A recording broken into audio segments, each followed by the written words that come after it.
हृद्याय शुद्धविद्याय मध्वाय च नमो नमः। प्रथमो हनुमान् नाम, द्वितीयो भीम एव च गुणप्रज्ञस्तृतीयस्तु भगवत्कार्यसाधकः। पूज्याय राघवेन्द्राय सत्यधर्मरथाय च भजतां कल्पवृक्षाय नमतां कामधेनवे। दुर्वादिध्वान्तरवे वैष्णवेन्दीवरेन्दवे श्रीराघवेन्द्रगुरवे नमो अत्यन्तदयाळवे। मूकोऽपि यत्प्रसादेन मुकुन्दशयनायते राजराजायते रिक्तः। राघवेन्द्रं तमाश्रये आपादमौलिपर्यन्तं। गुरूणामाकृतिं स्मरेत् तेन विघ्नाः प्रणश्यन्ति सिद्ध्यन्ति च मनोरथाः। श्रीगुरुभ्यो नमः। हरिः ओं। सृष्टिस्थित्यप्ययेह नियतिदृशितमो बन्धमोक्षाश्च यस्मात् अस्य श्रीब्रह्मरुद्रप्रभृतिसुरनरद्वीषशत्रुवात्मकस्य विष्णोर्व्यस्ताः समस्ताः सकलगुणनिधिः सर्वदोषव्यपेतः पूर्णानन्दो व्ययो यो गुरुरपि परमः चिन्तयेतं महान्तम्। ॐ जन्माद्यस्य यतोन्मयादितरतश्चार्थेष्वभिज्ञस्वराट् तेने ब्रह्महृदाय आदिकवये मुह्यन्ति यं सूरयः। तेजो वारिमृदां यथा विनिमयो यत्र त्रिसर्गो मृषा धाम्ना स्वेन सदा निरस्तकुहकं सत्यं परं धीमहि। नारायणं नमस्कृत्य नरं चैव नरोत्तमं देवीं सरस्वतीं व्यासं ततो ग्रन्थमुदीरये। कृष्णाय वासुदेवाय हरये परमात्मने प्रणतः क्लेशनाशाय गोविन्दाय नमो नमः। कृष्णाय वासुदेवाय देवकीनन्दनाय च नन्दगोपकुमाराय गोविन्दाय नमो नमः। नमो अकिञ्चनवित्ताय निवृत्तगुणवृत्तये आत्मारामाय शान्ताय कैवल्यपतये नमः। नमो अकिञ्चनवित्ताय ಅಂದರೆ ಪರಮಾತ್ಮ ಅವನು ಹೇರಳವಾದ ಸಂಪತ್ತು ಉಳ್ಳವ ಹಾಗೆ ಅಂತ. ಅವನಲ್ಲಿ ಕಿಂಚನ ಎಂಬುದು ಯಾವುದೂ ಇಲ್ಲ, ಅಲ್ಪ ಎಂಬುದು ಯಾವುದೂ ಇಲ್ಲ. ಪೂರ್ಣಮದಃ ಪೂರ್ಣಮಿದಂ. ಮೂಲಾವತಾರ ಎಷ್ಟು ಪೂರ್ಣವೋ ಅವತಾರದಲ್ಲೂ ಅಷ್ಟೇ ಪರಿಪೂರ್ಣನಾಗಿ ಇದ್ದಾನೆ ಹಾಗೆ ಅಂತ ಕುಂತಿದೇವಿಯ ಚಿಂತನೆ. ನಿವೃತ್ತ ಗುಣವೃತ್ತಯೇ, ಸತ್ವಾದಿ ಗುಣ ಕಾರ್ಯ ಅವನಿಂದಲೇ ಪ್ರವೃತ್ತವಾಗುತ್ತದೆ. ಸತ್ವಾದಿ ಗುಣ ಕ್ರಿಯೆಗಳು ಎಲ್ಲವೂ ಕೂಡ ಅವನಿಂದಲೇ ನಡೀತದೆ. ಸೃಷ್ಟಿಯ ಆದಿಕಾಲದಲ್ಲಿ ಸತ್ವಗುಣ, ರಜೋಗುಣ, ತಮೋಗುಣ ಅಂತ ಪ್ರಕೃತಿಯ 3 ಗುಣಗಳು ಇದ್ದವು.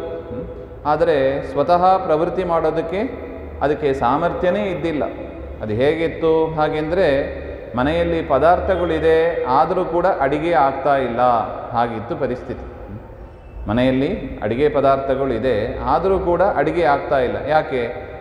ಅದನ್ನೆಲ್ಲ ಜೋಡಿಸಿ ಒಂದು ಪದಾರ್ಥ ನಿರ್ಮಾಣ ಮಾಡುವ ಒಂದು ಶಕ್ತಿ ಅದು ಬೇಕಾಗಿತ್ತು.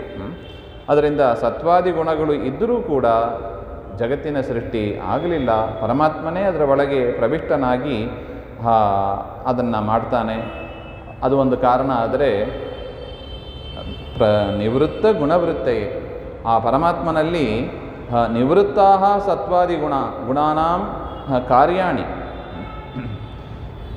ಆಯಿತು, ದೇವರು ಅದರೊಳಗೆ ಪ್ರವೇಶ ಮಾಡಿದ. ಈಗ ಕೆಸರನ್ನು ಮುಟ್ಟಿದರೆ ನಮ್ಮ ಕೈಯೂ ಕೆಸರು ಮೆತ್ತುಕೊಳ್ತದೆ. ಅದೇ ರೀತಿಯಾಗಿ ಪ್ರಕೃತಿಯ ಕಾರ್ಯಗಳು ಯಾವುದು, ಮಹತ್ತತ್ವ, ಅಹಂಕಾರ ತತ್ವ, ಇಡೀ ಬ್ರಹ್ಮಾಂಡ, ಅದರ ಒಳಗೆ ಪರಮಾತ್ಮ ತಾನು ಪ್ರವಿಷ್ಟನಾದರೆ ತನಗೂ ಕೂಡ ಪ್ರಕೃತಿಯ ಒಂದು ಅಂಟು, ತನ್ನಿಮಿತ್ತಕವಾದ ದೋಷಗಳು ದೇವರಿಗೆ ಬರುತ್ತದೋ ಹಾಗೆ ಅಂದರೆ ನಿವೃತ್ತ ಗುಣವೃತ್ತಯೇ. ಪ್ರಕೃತಿಯ ಪ್ರವೇಶ ಮಾಡಿ ಅದರ ಕಾರ್ಯದಲ್ಲಿ ಪರಮಾತ್ಮ ಇದ್ದರೂ ಕೂಡ ಪ್ರಕೃತಿ ನಿಮಿತ್ತವಾದ ಒಂದು ದೋಷಗಳು ದೇವರಲ್ಲಿ ಇಲ್ಲ ಹಾಗೆ. ಅದು ಹೇಗೆ ಸಾಧ್ಯ? ಅದು ಹೇಗೆ ಸಾಧ್ಯ ಅಂದರೆ ಅದನ್ನೇ ಅಚಿಂತ್ಯ ಅದ್ಭುತ ಶಕ್ತಿ ಅಂತಾರೆ. ಪರಮಾತ್ಮನ ಶಕ್ತಿ ಅದ್ರ ಒಳಗೇ ಇರ್ತಾನೆ, ಆದರೂ ಕೂಡ ದೇವರಿಗೆ ಅಂಟುಂಬಾದು ಇರೋದಿಲ್ಲ. ಅದು ಹೇಗೆ ಸಾಧ್ಯ ಹಾಗೆಂದರೆ ದೇವರು ಅದಕ್ಕೆ ತೋರಿಸ್ತಾನೆ. ಪದ್ಮಪತ್ರ ಮಿವಾಂಬಸ ನೋಡಿ, ನೀರಿನ ಮಧ್ಯದಲ್ಲೇ ಬೆಳೆದಿರ್ತದೆ ಕಮಲ. ನೀರಿನ ಪತ್ರ ಅಂಟುಕೊಂಡೇ ಇರ್ತದೆ, ಆದರೂ ಕೂಡ ನೀರಿನ ಮಧ್ಯದಲ್ಲೇ ಇದ್ದರೂ ಕೂಡ ಆ ಕಮಲಪತ್ರಕ್ಕೆ ನೀರು ಹೇಗೆ ಅಂಟೋದಿಲ್ಲವೋ ಅದೇ ರೀತಿಯಾಗಿ ಪ್ರಕೃತಿಯ ಕಾರ್ಯಗಳ ಮಧ್ಯದಲ್ಲಿ ಪರಮಾತ್ಮ ಇದ್ದರೂ ಕೂಡ ಆ ಪ್ರಕೃತಿಯ ಕಾರ್ಯದ ಅಂಟು ದೇವರಿಗೆ ಇಲ್ಲ. ಅದರಿಂದ ಪ್ರಕೃತಿ ನಿಮಿತ್ತವಾದ ದೋಷಗಳು ದೇವರಿಗೆ ಇಲ್ಲ. ಮತ್ತು ಆತ್ಮ ರಾಮಾಯ, ಹಾಗಿದ್ದರೆ ಪರಮಾತ್ಮ ಯಾಕೆ ಈ ಜಗತ್ತನ್ನೆಲ್ಲ ಸೃಷ್ಟಿ ಮಾಡಿದ? ದೇವರಿಗೆ ಈ ಸೃಷ್ಟಿಯ ಒಂದು ಕಾರ್ಯದಿಂದ ದೇವರಿಗೆ ಏನು ಲಾಭ ಆಗ್ತದೆ? ಏನೂ ಲಾಭ ಇಲ್ಲ. ಪರಮಾತ್ಮ ಎಂಥವನಾಗಿದ್ದಾನೆ? ಆತ್ಮಾರಾಮಾಯ, ಆತ್ಮಾರಾಮ. ನೋಡಿ, ಇನ್ನು ನಾವು ಅನೇಕ ವಿಚಾರಗಳನ್ನು ನೋಡಿದ್ದೀವಿ. ಬಲಿಯಿಂದ ದಾನವ ಬೇಡಿದ, ಇನ್ನು ಅನೇಕ ವಿಚಾರಗಳು. ಗೋಪಿಕಾ ಸ್ತ್ರೀಯರ ಹತ್ರ ಅನ್ನಾದಿಗಳನ್ನು ಕೇಳಿದ, ಹೀಗೆಲ್ಲ ನಾವು ನೋಡಿದ್ದೀವಿ. ದೇವರು ಏನಾಗಿದ್ದಾನೆ? ತನಗಾಗಿ ಯಾವುದನ್ನು ಕೂಡ ದೇವರು ಕೇಳಿಸ್ಕೊಂಡಿಲ್ಲ. ದೇವರು ಎಂಥವ? ಆತ್ಮಾರಾಮಾಯ. ದೇವರನ್ನು ಸ್ವರಮಣ ಅಂತ ಹೇಳ್ತಾರೆ. ದೇವರೆಂಥವ? ಸ್ವರಮಣ. ತಾನು ತನ್ನಲ್ಲಿ ಸಂತೋಷವಾಗಿ ಇರ್ತಾನೆ ಹೊರತು ದೇವರಿಗೆ ಬೇರೆ ಒಂದು ಪದಾರ್ಥದಿಂದ, ಲಕ್ಷ್ಮೀದೇವಿಯಿಂದ ಆಗಲಿ ಅಥವಾ ವೈಕುಂಠಾದಿ ಲೋಕಗಳಿಂದ ಆಗಲಿ ಅಥವಾ ಬ್ರಹ್ಮರುದ್ರಾದಿ ಮಕ್ಕಳು ಮೊಮ್ಮಕ್ಕಳಿಂದ ಆಗಲಿ ದೇವರಿಗೆ ಸುಖ ಎನ್ನತಕ್ಕದ್ದು ಇಲ್ಲ. ನಮಗೆ ಅದರ ಅನುಭವ ಆಗೋದು ಸುಷುಪ್ತಿ ಅವಸ್ಥೆಯಲ್ಲಿ. ಸುಷುಪ್ತಿ ಅವಸ್ಥೆಯಲ್ಲಿ ಬಾಹ್ಯ ಪ್ರಪಂಚದ ಒಂದು ಸಂಪರ್ಕ ಇಲ್ಲದೇ ಇದ್ದರೂ ನಾವು ಹೇಗೆ ಸುಖವಾಗಿ ಇರ್ತೀವೋ ನಮಗೆ ಅಂಥ ಸುಖವನ್ನು ದೇವರು ಕೊಡ್ತಾನೆ. ಹಾಗೆ ಅಂತ ಆದ ಮೇಲೆ ದೇವರಿಗೆ ಹೊರಗಿನ ಪ್ರಪಂಚದಿಂದ, ಹೊರಗಿನ ಪದಾರ್ಥದಿಂದ ಸುಖ ಇಲ್ಲ. ದೇವರೆಂಥವ? ಆತ್ಮಾರಾಮಾಯ. ಹಾಗೆ ಅಂತ ಕುಂತಿದೇವಿ ಹೇಳ್ತಾ ಇದ್ದಾರೆ. ಮತ್ತು ಶಾಂತಾಯ, ಶಮ್ ಅಂದರೆ ಸುಖ ಅಂತ ಅರ್ಥ. ಸುಖದ ಪರಾಕಾಷ್ಠೆ ಅಂದರೆ ಏನು? ಪೂರ್ಣವಾದ ಸುಖವುಳ್ಳವ. ಹಾಗೆ ಅಂತ ಸುಖಪೂರ್ಣಾಯ ಕೈವಲ್ಯ ಪದಯೇ ಅಂದರೆ ಮೋಕ್ಷಸ್ವಾಮಿನೇ ನಮಃ. ಹಾಗೆ ಅಂತ ಹೇಳ್ತಾರೆ. ಕೈವಲ್ಯ ಪದಯೇ ಮೋಕ್ಷಸ್ವಾಮಿನೇ ನಮಃ. ಹಾಗೆ ಅಂದರೆ ಮೋಕ್ಷವನ್ನು ಕೊಡತಕ್ಕವ ಅಂತ ಅರ್ಥ. ಮೋಕ್ಷವನ್ನು ಕೊಡತಕ್ಕವ. ಮೋಕ್ಷವನ್ನು ಪಡೆದ ಮೇಲೂ ಕೂಡ ಮೋಕ್ಷದಲ್ಲಿ ಮೋಕ್ಷದಲ್ಲಿ ಇರುವ ಜೀವರಿಗೆ ನಿಯಾಮಕನಾಗಿ ಇರತಕ್ಕವ. ಹಾಗೆ ಅಂತ ಮುಕ್ತಾನಾಂ ಪರಮಾಗತಿ ಅಂತ ಸಹಸ್ರನಾಮದಲ್ಲಿ ಹೇಳ್ತಾರೆ ನೋಡಿ. ಮುಕ್ತಾನಾಂ ಪರಮಾಗತಿ ಹಾಗೆ ಅಂತ. ಇದರ ಮೇಲೆ ಒಂದು ಚಿಂತನೆ. ದೇವರು ಮೋಕ್ಷವನ್ನು ಕೊಡ್ತಾನ? ಮೋಕ್ಷ ಯಾರು ಕೊಡ್ತಾರೆ? ಹೀಗೆ ಅಂತ ನಮ್ಮ ಒಂದು ಮತ, ಅನೇಕ ಮತಗಳಿದೆ. ಅನೇಕ ಮತಗಳಲ್ಲಿ ನಾನಾ ಜನರು ನಾನಾ ರೀತಿಯಾಗಿ ಹೇಳ್ತಾರೆ. ಮೋಕ್ಷ ಅಂದರೆ ಏನು? ಹಾಗೆ ಅಂತ. ಈ ನ್ಯಾಯಮತ ಇದೆ ನೋಡಿ. ನ್ಯಾಯಮತದಲ್ಲಿ ಈ ಮೋಕ್ಷವನ್ನು ಅಪವರ್ಗ ಅಂತ ಕರೀತಾರೆ. ಅವರ ಪ್ರಕಾರ ಮೋಕ್ಷ ಅಂದರೆ ಏನು? ಹಾಗೆ ಅಂದರೆ ಆತ್ಯಂತಿಕಿ ದುಃಖ ನಿವೃತ್ತಿ ಅಂತ ಹೇಳ್ತಾರೆ. ದುಃಖ ಇಲ್ಲದೇ ಇರೋದೇ ಮೋಕ್ಷ. ಹಾಗೆ ನೋಡಿ, ದೇವರನ್ನು ವಾಸುದೇವ ಅಂತ ಚಿಂತನೆ ಮಾಡಿದರು. ಮತ್ತು ಮೋಕ್ಷ ಕೈವಲ್ಯ ಪತಯೇ ಹಾಗೆ ಅಂತ ಚಿಂತನೆ ಮಾಡಿದರು ಕುಂತಿದೇವಿ. ಏನು ಆ ಮೋಕ್ಷ? ಹಾಗೆ ಅಂದರೆ ದುಃಖ ನಿವೃತ್ತಿ ಅಂತ ಹೇಳ್ತಾರೆ. ಸಾಕಾ? ನಮಗೆ ಅಷ್ಟೇ ಬೇಕಾ ಮೋಕ್ಷ ಅಂದರೆ? ದುಃಖ ಹೋದರೆ ಸಾಕಾ? ಏನು ಬೇಕು? ಸುಖ ಸುಖ ಮತ್ತೆ ಬರಲ್ಲ, ಮತ್ತೆ ಹುಟ್ಟು ಇರೋದಿಲ್ಲ, ಮತ್ತೆ ಹುಟ್ಟು ಇರೋದಿಲ್ಲ, ದುಃಖ ಇರೋದಿಲ್ಲ. ಇಷ್ಟಿದ್ರೆ ಸಾಕಾ? ಏನು ಬೇಕು? ಸುಖ ಬೇಕು, ಜ್ಞಾನ ಬೇಕು. ಜ್ಞಾನ ಬೇಡವಾ? ಪದಾರ್ಥಗಳ ಜ್ಞಾನ ಬೇಕು. ಮತ್ತು ಸುಖ ಬೇಡವಾ? ಸುಖ ಬೇಕು.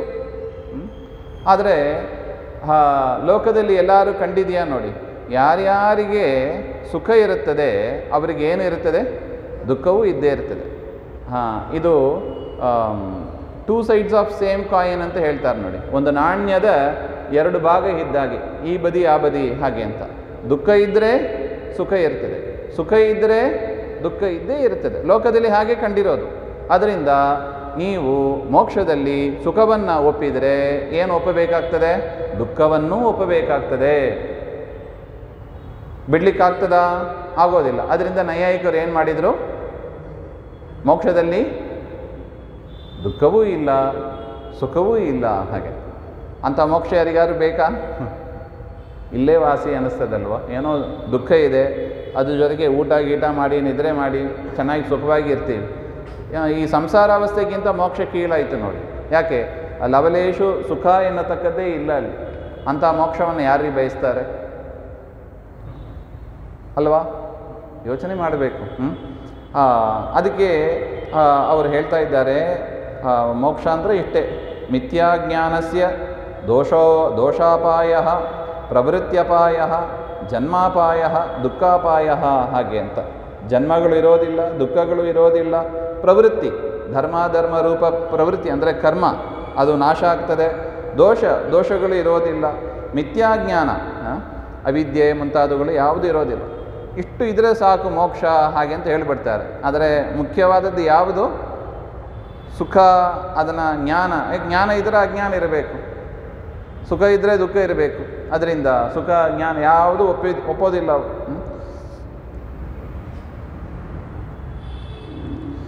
ಈ ರೀತಿಯಾಗಿ ಚೈತನ್ಯ ರಹಿತ ನಿಷ್ಕ್ರಿಯ ನಿರ್ಗುಣ ಚ ತಿಷ್ಠತಿ ಹಾಗೆ ಅಂತ ಹೇಳ್ತಾ ಇದ್ದಾರೆ. ಅದು ಹೇಗೆ ಪಡೀಲಿಕ್ಕೆ ಸಾಧ್ಯ ಅಂತ ಮೋಕ್ಷಕ್ಕೆ ಉಪಾಯ ಏನು ಹಾಗೆ ಅಂತ ಹೇಳಿದರೆ, ತತ್ವಜ್ಞಾನಾತ್ ಅಯಂ ಅಪವರ್ಗ ಸಿದ್ಧ್ಯತಿ. ನೋಡಿ, ಅವರಿಗೆ ನೈಯಾಯಿಕರಲ್ಲಿ ಅನೇಕ ಗ್ರಂಥಗಳಿದೆ. ಆ ಗ್ರಂಥಗಳನ್ನೆಲ್ಲ ಓದಿದರೆ ಏನು ಬರುತ್ತದೆ? ನಿತ್ಯಾನಿತ್ಯ ವಸ್ತುಜ್ಞಾನ ಬರುತ್ತದೆ. ಇದೆಲ್ಲ ನಿತ್ಯ, ಇದೆಲ್ಲ ಅನಿತ್ಯ. ಯಾವುದು ಅನಿತ್ಯವಾಗಿದೆಯೋ ಅದನ್ನೆಲ್ಲ, ಅದರ ಮೇಲೆ ಇರತಕ್ಕ ಮೋಹ ಇತ್ಯಾದಿಗಳನ್ನ, ರಾಗದ್ವೇಷಾದಿಗಳನ್ನೆಲ್ಲ ನೀವು ಬಿಟ್ಟು ಬಿಡಿ. ಹಾಗೆ ಪ್ರಾಕ್ಟೀಸ್ ಮಾಡ್ತಾ ಇದ್ದರೆ ಏನಾಗ್ತದೆ? ನಿಮಗೆ ಮೋಕ್ಷ ಆಗ್ತದೆ. ಆ ಮೋಕ್ಷದಲ್ಲಿ ಏನಿರುತ್ತದೆ? ದುಃಖಾದಿಗಳು ಇರೋದಿಲ್ಲ. ನೋಡಿ, ದೇವರೆಲ್ಲಿ ಬಂದ? ದೇವರು ಇಲ್ಲವೇ ಇಲ್ಲ. ಮತ್ತು ಕೈವಲ್ಯ ಪದಯೇ ಅಂತ ಕುಂತಿದೇವಿ ಹೇಳಿದ್ದು ಸರಿನೋ ತಪ್ಪೋ ಹಾಗೆ ಅಂತ ಒಂದು ಪ್ರಶ್ನೆ ಬರುತ್ತದೆ. ದೇವರು ಯಾತಕ್ಕೆ ಮೋಕ್ಷಕ್ಕೆ? ಶಾಸ್ತ್ರ ತತ್ವಜ್ಞಾನ ಪಡ್ಕೊಂಡ್ರೆ ಸಾಕು ಹಾಗೆ ಅಂತ ಅವರ ವಾದ. ನೋಡಿ, ಹೆಸರಿಗೆ ಅವರು ಈಶ್ವರನನ್ನು ಒಪ್ಪಿದ್ದಾರೆ, ಆದರೆ ಈಶ್ವರನಿಗೆ ಯಾವ ಸ್ಥಾನಮಾನ ಕೊಟ್ಟಿದ್ದಾರೆ ಅವರು? ಈಶ್ವರ ಇಲ್ಲದೇನೇ ಸೃಷ್ಟಿಯಾದಿಗಳು ನಡೀತದೆ, ಈಶ್ವರ ಇಲ್ಲದೇನೇ ಮೋಕ್ಷಾದಿಗಳು ಸಿಗುತ್ತದೆ.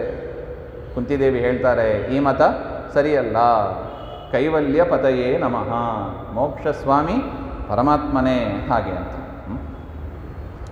ಅದರಿಂದ ಈ ನ್ಯಾಯ ಮತ ಸರಿಯಲ್ಲ. ಇನ್ನು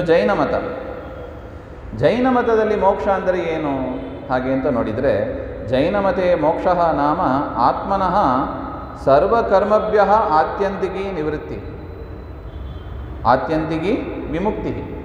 ಕರ್ಮಗಳ ಒಂದು ಬಂಧನ ಇಲ್ಲದೇ ಇರೋದೇ ಮೋಕ್ಷ ಹಾಗೆ ಅಂತ ಹೇಳ್ತಾರೆ. ಆತ್ಮನಃ ಶುದ್ಧ ಸ್ವರೂಪೇ ಅವಸ್ಥಾನಂ, ಆತ್ಮ ತನ್ನ ಶುದ್ಧ ಸ್ವರೂಪದಲ್ಲಿ ಇರ್ತಾನೆ ಹಾಗೆ ಅಂತ. ಕೇವಲ ಜ್ಞಾನೇನ ಕೇವಲ ದರ್ಶನೇನ ಅನಂತ ಸುಖೇನ ಅನಂತ ವೀರ್ಯೇನ ಚ ಸಂಪನ್ನಃ ಭವತಿ. ಸಕಲ ಕರ್ಮಕ್ಷಯ ಏವ ಮೋಕ್ಷಃ. ಕರ್ಮದ ಒಂದು ಲೇಪ ಇಲ್ಲದೇ ಇರೋದೇ ಮೋಕ್ಷ ಅಂತ ಹೇಳ್ತಾ ಇದ್ದಾರೆ. ಅದು ಹೇಗೆ ಸಿಗ್ತದೆ? ಸಮ್ಯಕ್ ದರ್ಶನ ಜ್ಞಾನ ಚಾರಿತ್ರಾಣಿ ಮೋಕ್ಷ ಮಾರ್ಗ ಇತಿ ಉಚ್ಯತೆ. ಅವರಿಗೂ ಕೂಡ ಏನು ಬೇಡ? ಮೋಕ್ಷ ಅಂಬಾದು, ಪರಮಾತ್ಮನ ಅನುಗ್ರಹ ಅಂಬಾದು ಬೇಡ. ದೇವರನ್ನು ಒಪ್ಪೇ ಇಲ್ಲ ಅವರು. ಇಂಥ ಒಂದು ಕರ್ಮಕ್ಷಯ ಆಗಿಬಿಟ್ರೆ ಸಾಕ ನಮಗೆ? ಇಲ್ಲ. ಜೀವ ಪರಮಾತ್ಮನ ಅನುಗ್ರಹ ಇಲ್ಲದೆ ಏನನ್ನೂ ಕೂಡ ಮಾಡಲಿಕ್ಕೆ ಬರೋದಿಲ್ಲ ಅಂತ ಮೋಕ್ಷಗಳು ಹೇಳ್ತದೆ, ವೇದಗಳು ಹೇಳ್ತಾ ಇದೆ. ಮುಕ್ತಾನಾಂ ಪರಮಾಗತಿ. ಅದರಿಂದ ಈ ಒಂದು ಜ್ಞಾನವೂ ಕೂಡ ಸರಿಯಲ್ಲ. ಜೈನರು ಹೇಳುವ ಮೋಕ್ಷ ಎನ್ನತಕ್ಕದ್ದು ಕೂಡ ಸರಿಯಲ್ಲ ಹಾಗೆ ಅಂತ. ಇನ್ನು ಬೌದ್ಧ ಮತದಲ್ಲೂ ಕೂಡ ಮೋಕ್ಷ ಎಂಬ ಅದನ್ನು ನಿರ್ವಾಣ ಅಂತ ಕರೀತಾರೆ. ನಿರ್ವಾಣಮೇವ ಬೌದ್ಧ ಧರ್ಮಸ್ಯ ಪರಮಂ ಲಕ್ಷಣ, ಅದೇ ಅವರ ಪರಮ ಲಕ್ಷಣವಾಗಿದೆ. ಅಲ್ಲಿ ನೋಡಿ, ನಿರ್ವಾಣ. ವಾಣ ಹಾಗೆಂದರೆ ಏನು? ವಾ ಅಂದರೆ ವಾ ಇತ್ಯಸ್ಯ ಗಚ್ಚತಿ, ಹೋಗುತ್ತಾನೆ ಅಂತ ಅರ್ಥ. ನಿರ್ವಾಣಂ ಅಂದರೆ ತೃಷ್ಣಾಯ ವಾಸನಾಯ ವಾ ನಿರ್ವಾಣಂ ಶಾಂತಿ ವಿಲಯ ಹಾಗೆ ಅಂತ. ಈ ವಾಸನಾಮಯವಾದ ಪದಾರ್ಥಗಳಿಂದ ಅದರ ಒಂದು ನಿರ್ವಾಣ, ಅದರ ಒಂದು ಲಯ, ವಾಸನಾ ಪದಾರ್ಥಗಳ ಒಂದು ಸಂಬಂಧವನ್ನು ಬಿಡೋದೇ ಅಂದರೆ ರಾಗ ದ್ವೇಷ ಮೋಹ ಇತ್ಯಾದಿ ಅಗ್ನೀನಾಂ ಶಮನಂ, ಅದನ್ನೇ ಮೋಕ್ಷ ಅಂತ ಕರೀತಾರೆ. ರಾಗದ್ವೇಷಗಳು ಇಲ್ಲದೇ ಇರೋದು ಹಾಗೆ ಅಂತ. ದುಃಖ ನಿರೋಧ, ತೃಷ್ಣಾಕ್ಷಯ, ಅವಿದ್ಯಾನಾಶ, ಕರ್ಮಕ್ಷಯ, ಇದೆಲ್ಲ ಅವರು ಮೋಕ್ಷ ಅಂತ ಹೇಳ್ತಾರೆ.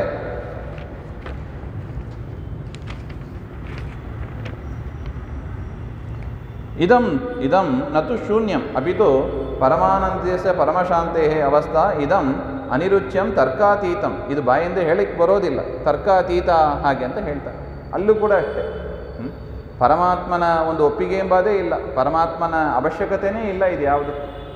ಅದು ಕೂಡ ವೇದಕ್ಕೆ ವಿರುದ್ಧವೇ ಆಗಿದೆ ಹಾಗೆ ಅಂತ. ಇನ್ನು ಪಾಶುಪತ ಮತ, ಪಾಶುಪತ ಮತದಲ್ಲಿ ಏನು ಹೇಳ್ತಾರೆ? ಪಾಶುಪತ ಮತೆ ಮೋಕ್ಷ ದುಃಖಾಂತಹ ಇತಿ ಪ್ರಸಿದ್ಧ. ಸರ್ವೇಷಾಂ ದುಃಖಾನಾಂ ಆತ್ಯಂತಿಕೀ ನಿವೃತ್ತಿ. ಅಲ್ಲಿ ಶಿವಸ್ಯ ಪರಮೇಶ್ವರ್ಯ ಸರ್ವಜ್ಞತ್ವಂ ಸರ್ವಕರ್ತೃತ್ವಂ ಅಪಿ ಪ್ರಾಪ್ನೋತಿ ಹಾಗೆ ಅಂತ. ಪರಮನ ಶಿವ ಅವರ ಪ್ರಕಾರ ಪಾಶುಪತದಲ್ಲಿ ಶಿವನೇ ಉತ್ತಮನಾಗಿದ್ದಾನೆ. ಆ ಶಿವನಿಗೆ ಎಷ್ಟು ಜ್ಞಾನಾದಿಗಳಿದೆಯೋ ಮೋಕ್ಷವನ್ನು ಪಡೆದ ಜೀವನಿಗೂ ಅಷ್ಟೇ ಜ್ಞಾನಾದಿಗಳು ಇರುತ್ತದೆ ಹಾಗೆ ಅಂತ ಹೇಳ್ತಾರೆ. ಯಥಾ ಸರ್ವಜ್ಞತ್ವಂ ಸರ್ವಕರ್ತೃತ್ವಂ, ಶಿವನಿಗೆ ಎಷ್ಟು ಇದೆಯೋ ಅಷ್ಟೇ ಪಡಿತೀವಿ ಹಾಗೆ ಅಂತ. ಸಾಧ್ಯನಾ ಅದು? ಇಲ್ಲ. ನಾವು ಹಿಂದೆನೇ ನೋಡಿದ್ದೀವಿ, ಶಿವನಿಗೂ ಕೂಡ ಏನಿದೆ, ಪಾರತಂತ್ರ್ಯಾದಿ ದೋಷಗಳು ಇದ್ದೇ ಇದೆ. ಅದರಿಂದ ಮೋಕ್ಷವನ್ನು ಕೊಡುವವರು ರುದ್ರದೇವರು ಅಂತ ಹೇಳಲಿಕ್ಕೆ ಬರೋದಿಲ್ಲ ಹಾಗೆ ಅಂತ. ಇನ್ನು ಅದ್ವೈತ ಮತ, ಅದ್ವೈತ ವೇದಾಂತಸ್ಯ ಪರಮಂ ಲಕ್ಷ್ಯಂ ಮೋಕ್ಷಃ ಏವ. ಮೋಕ್ಷ ನಾಮ ನೂತನಸ್ಯ ಕಸ್ಯಚಿತ್ ವಸ್ತುನಃ ಪ್ರಾಪ್ತಿ ನ ಅಪಿತು ನಿತ್ಯಪ್ರಾಪ್ತಸ್ಯ ಆತ್ಮಸ್ವರೂಪಸ್ಯ ಅಜ್ಞಾನ ನಿವೃತ್ತಿ ರೂಪಕಂ ಸಾಕ್ಷಾತ್ಕಾರ ಹಾಗೆ ಅಂತ ಹೇಳ್ತಾರೆ. ಅದ್ವೈತ ಮತ ಪ್ರಕಾರ ಮೋಕ್ಷ ಅಂದರೆ ಏನು ಹಾಗೆ ಅಂತ ನೋಡಿದರೆ, ಹೊಸದಾಗಿ ಯಾವುದನ್ನು ಪಡೆಯೋದಿಲ್ಲ. ಒಳಗೆ ಇರತಕ್ಕ ಏನು ಅವಿದ್ಯೆ ಅಂತ ಏನಿದೆ, ಅವಿದ್ಯೆ ಹೋಗದೆ, ಅವಿದ್ಯೆ ಹೋಗಿಬಿಟ್ರೆ ನೋಡಿ, ಅವರ ಮತ ಪ್ರಕಾರ ಬ್ರಹ್ಮ ಪ್ಲಸ್ ಅವಿದ್ಯೆ ಎರಡು ಸೇರಿದರೆ ಅವನು ಜೀವ. ಬ್ರಹ್ಮ ಪ್ಲಸ್ ಅವಿದ್ಯೆ ಎರಡು ಸೇರಿದರೆ ಅವನೇ ಜೀವ. ವೇದಾದಿ ಶಾಸ್ತ್ರಗಳನ್ನು ಓದಿ, ಗುರುಗಳ ಸೇವೆ, ಗುರುಗಳಲ್ಲಿ ಭಕ್ತಿ, ಸಗುಣ ಬ್ರಹ್ಮ ಉಪಾಸನೆ, ತದನಂತರ ನಿರ್ಗುಣ ಬ್ರಹ್ಮ ಉಪಾಸನೆ, ಇದನ್ನೆಲ್ಲ ಮಾಡಿದರೆ ಏನಾಗ್ತದೆ? ಈ ಅವಿದ್ಯೆ ಹೋಗ್ತದೆ. ಜೀವನದಲ್ಲಿ ಇರತಕ್ಕ ಅವಿದ್ಯೆ ಹೋದರೆ ಯಾವುದು ಉಳೀತು? ಬ್ರಹ್ಮ ಮಾತ್ರ ಉಳಿದ. ಅದರಿಂದಲೇ ಅವ್ರು ಹೇಳೋದು ಜೀವ ಅಂದರೆ ಯಾರು? ಬ್ರಹ್ಮ. ಐಕ್ಯ ಆಗೋದಲ್ಲ. ಈ ನೋಡಿ, ಜೀವ ಅಂದರೆ ಏನು? ಬ್ರಹ್ಮ ಪ್ಲಸ್ ಅವಿದ್ಯೆ ಎರಡು ಸೇರಿದ್ದು ಜೀವ. ಜೀವ ಹೋದ, ಅವಿದ್ಯೆ ಹೋಯಿತು ಅಂದರೆ ಬ್ರಹ್ಮನಾದ ಅವನಷ್ಟೇ. ಹಾಗಂದರೆ ಬ್ರಹ್ಮ ಅಂತ ಒಬ್ಬ ಇದ್ದ, ಅವನಲ್ಲಿ ಈ ಬ್ರಹ್ಮ ಸೇರಿಕೊಂಡ, ಆ ರೀತಿಯಾಗಿ ಇಲ್ಲ. ಇರೋದು ಬ್ರಹ್ಮನೇ, ಮೊದಲಿರೋದು ಬ್ರಹ್ಮನೇ. ಅವನಲ್ಲಿ ಏನು ಸೇರಿಕೊಂಡಿತ್ತು? ಅನಾದಿ ಕಾಲದಿಂದ ಆ ಅವಿದ್ಯೆ ಎಂಬ ಅದು ಸೇರಿಕೊಂಡಿದೆ. ಸೊ ಬ್ರಹ್ಮ ಪ್ಲಸ್ ಅವಿದ್ಯೆ ಎರಡು ಸೇರಿದ್ದು ಜೀವ. ಶಾಸ್ತ್ರಗಳನ್ನು ಓದಿ ಓದಿ ಅವಿದ್ಯೆ ಹೋಯಿತು, ಉಳಿದದ್ದು ಯಾವುದು? ಬ್ರಹ್ಮನೇ. ಇದೇ ಮೋಕ್ಷ ಅಂತಾರೆ. ಅಹಂ ಬ್ರಹ್ಮಾಸ್ಮಿ ಎನ್ನತಕ್ಕ ಜ್ಞಾನವನ್ನು ಸಾಕ್ಷಾತ್ಕಾರ ಮಾಡಿಕೊಳ್ಳೋದೇ ಮೋಕ್ಷ ಹಾಗೆ. ಸರಿನಾ ಇದು?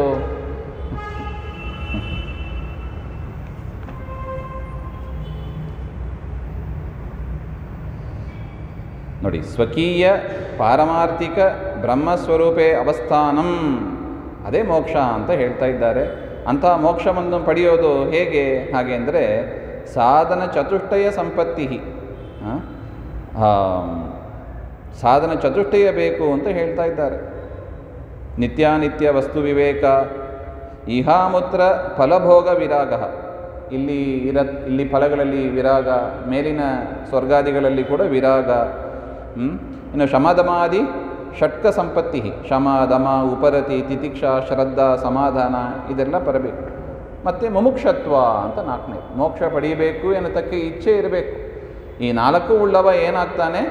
ಸಾಧನ ಚತುಷ್ಟಯ ಮಾಡಿ ಅವನು ಮೋಕ್ಷವನ್ನು ಪಡೆಯುತ್ತಾನೆ. ಮತ್ತು ಕರ್ಮಯೋಗ, ಭಕ್ತಿಯೋಗ, ಜ್ಞಾನಯೋಗ ಇದೆಲ್ಲ ಬೇಕೇ ಬೇಕು. ಆದರೆ ಏನು ಬೇಕಾಗಿಲ್ಲ? ಈಶ್ವರನ ಪ್ರಸಾದ ಎನ್ನುವುದೇ ಬೇಡ. ಯಾಕೆ? ಇವನೇ ಸ್ವತಃ ಈಶ್ವರ. ಈ ಜೀವನ ಏನಾಗಿಬಿಟ್ಟಿದ್ದಾನೆ? ಸ್ವತಃ ಈಶ್ವರನಾಗಿದ್ದಾನೆ. ಇಲ್ಲಿ ಪ್ರಶ್ನೆ ಬರೋದೇ ಇಷ್ಟು, ಈಶ್ವರನಿಗೆ ನೀವು ಅವಿದ್ಯೆಯನ್ನು ಅಂಟುಬಿಟ್ರೆ ಆ ಈಶ್ವರನಿಗೆ ಏನು ಸಾಮರ್ಥ್ಯ ಇದೆ? ಅಲ್ವಾ? ಪರಮಾತ್ಮನಿಗೆ ಆಚಾರ್ಯ ಕೇಳುವ ಪ್ರಶ್ನೆ ಇದು. ಮಧ್ವಾಚಾರ್ಯರು ಅದ್ವೈತಿಗಳನ್ನು ಕುರಿತು ಕೇಳುವ ಒಂದು ಮುಖ್ಯ ಪ್ರಶ್ನೆ. ಅಲ್ಲ, ಬ್ರಹ್ಮನಿಗೆ ಅವಿದ್ಯೆಯನ್ನು ಅಂಟುತ್ತಾ ಇದ್ರಲ್ಲ, ಏನು ಬ್ರಹ್ಮನಿಗೆ ಏನು ಸಾಮರ್ಥ್ಯ ಇದೆ? ಬ್ರಹ್ಮ ಅಂದರೆ ಹೇಗಿರಬೇಕು ಅವನು?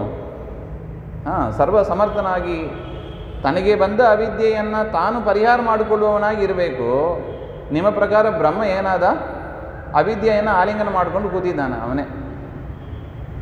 ಆ ಅವಿದ್ಯೆ ಹೋದ ಮೇಲೆ ಅವನು ಬ್ರಹ್ಮನಾಗ್ತಾನೆ. ಹಾಗೆ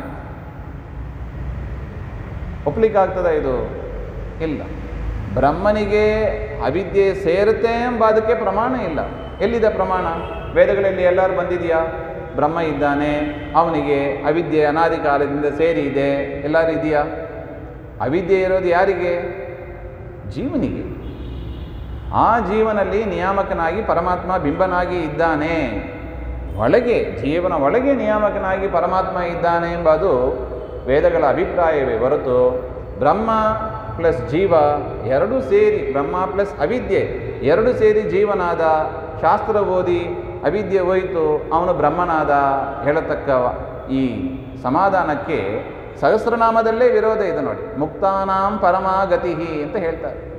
ಮೋಕ್ಷದಲ್ಲಿ ಇರುವ ಜೀವರಿಗೆ ಪರಮಾತ್ಮನೇ ಗತಿ ಅಂತ ಹೇಳಿದರೆ ಮೋಕ್ಷದಲ್ಲಿ ಯಾರಿದ್ದಾರೆ?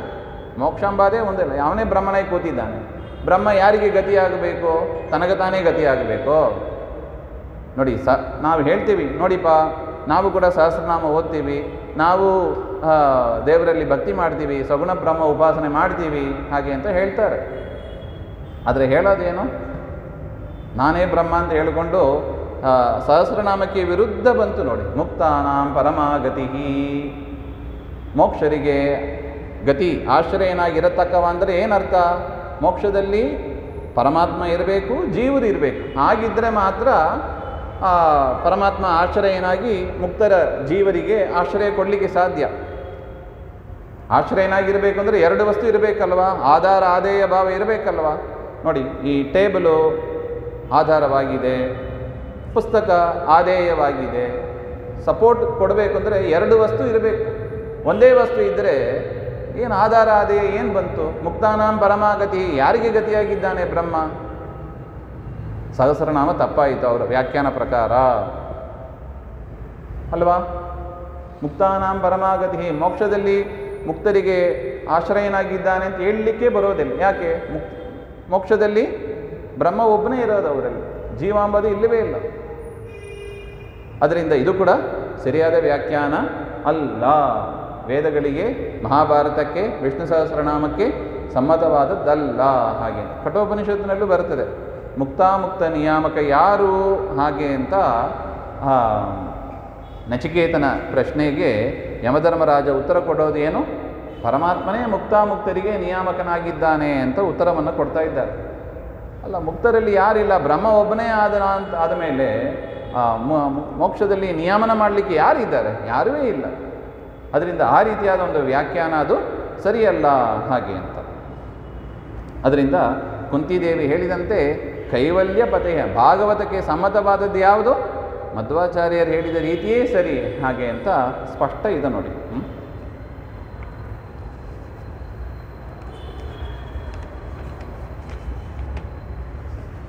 ಇನ್ನು ವಿಶಿಷ್ಟಾದ್ವೈತ ಮತ. ವಿಶಿಷ್ಟಾದ್ವೈತ ಮತದಲ್ಲಿ ಮೋಕ್ಷ ಅಂದರೆ ಏನು ಹಾಗೆಂದರೆ,